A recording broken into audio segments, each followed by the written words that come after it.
The course deviation caused the capsule to miss its splashdown point by a wide margin. It didn't have enough time to decelerate before crashing into the sea.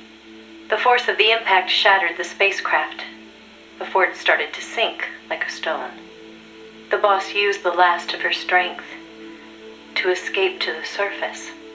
Her body was covered in bruises and scorched by radiation. It was a miracle she was still alive. She slipped into a coma and didn't regain consciousness for 6 months.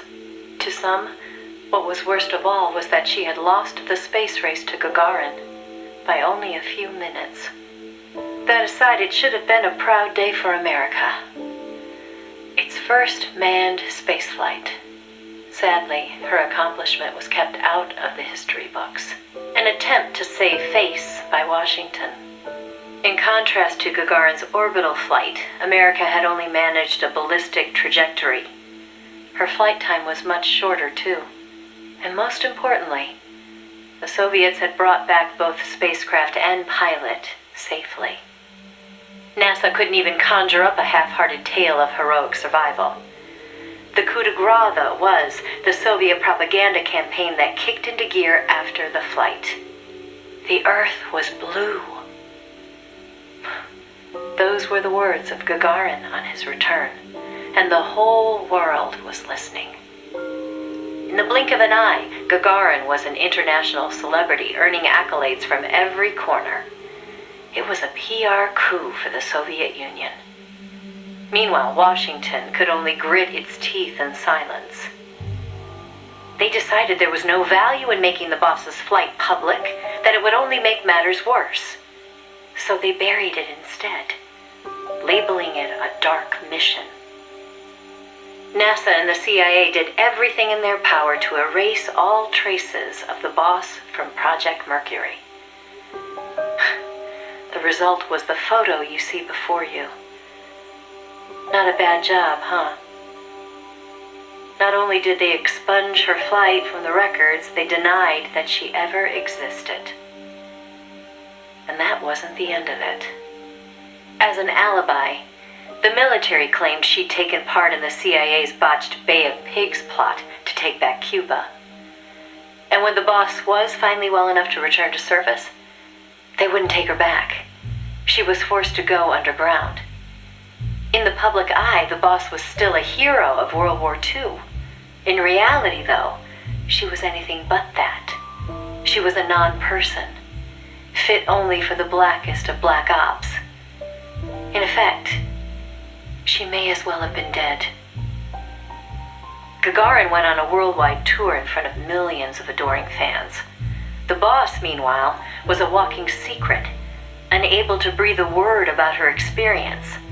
The authorities in Washington had this to say: "Why are you still here?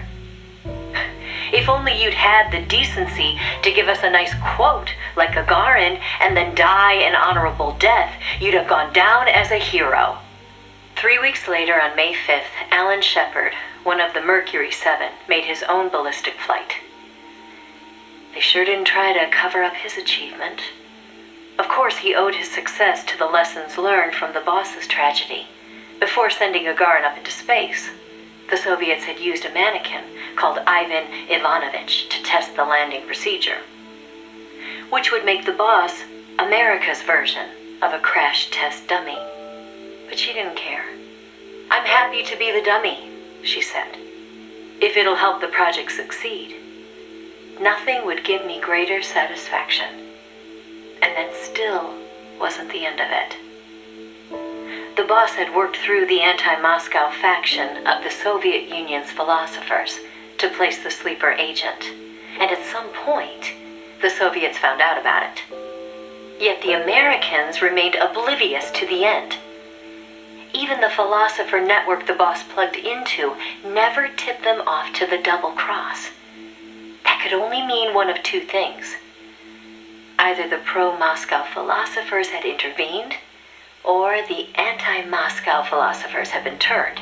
Either way, it was a situation their American counterparts couldn't stand. To preserve the philosopher's good name, and to repay her debt, so to speak, the boss once again made her way into the Soviet Union. There, she found herself face to face with the Soviets' own agent. And who should she find awaiting her return to Russia? The one who'd turned her sleeper against her, who'd fed them lies all this time.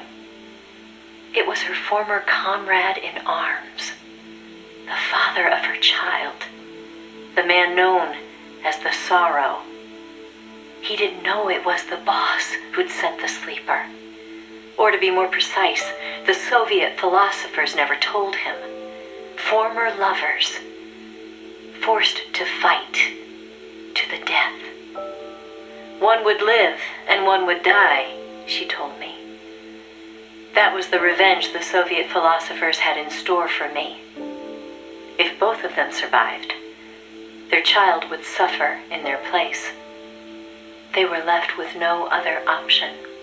The boss shot him. He offered no resistance. When she returned from the Soviet Union, there was no place left for her to go. She'd sacrificed everything. Everything. For her country. And in return, they treated her like a dead woman. She was made a scapegoat for no good reason. Only because power had changed hands in Washington. Any lesser being would have long since cracked. It was then that one of her old SAS comrades reached out to her, Major Zero, and so Fox was born. She undertook a mission that, well, you should know better than anybody. You were a part of it. 20 days after Shepard's flight, President Kennedy announced that America would put a man on the moon. Without the intelligence the boss obtained, America's space program would never have caught up. Armstrong and Aldrin might never have walked on the moon, but the Americans' gain had cost the boss her health, her honor, and the man she loved. The word tragedy doesn't even begin to describe what she endured. The Soviets continued their manned space flights, and in 1963, Valentina Tereshkova became the so-called first woman in space. It's said they took their cue from NASA's long-buried Mercury Lady project. And so that, Snake, is the mission that kept her away from you for so long. Now, I know what you're thinking. Why not use me as her agent? She knew I'd never even think of betraying her. I think it's because she didn't want to drag you into it. She probably knew what was going to happen. To complete the mission, she'd have to turn to the philosophers, and once she did that, whatever came of it, there'd be a price to pay.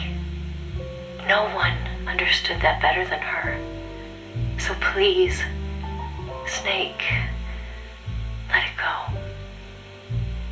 When she gave me the photo, she left me to decide whether or not to pass it along to you.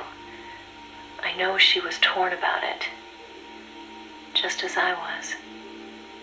She knew you'd probably blame yourself. Why did she hold on to it for so long? That, I can't say. To remind her of how much it hurt to be erased. She wasn't that kind of person. No. I think she meant it to be a message to you. She had her identity, her life taken away, but she wanted you, of all people, to know the truth. Snake, you've probably already figured this out, but it's no accident that I'm only now sending you something I've withheld for so long. A little bird tells me you recently made a big decision. You and the boss are different people. I understand that. And I'm not trying to second guess you. I simply wanted you to know what she saw, how she felt. That's all. Keep it with you, Snake. Keep it deep inside. Don't ever forget the path she took. Because you and I are the only people on this earth who know the truth.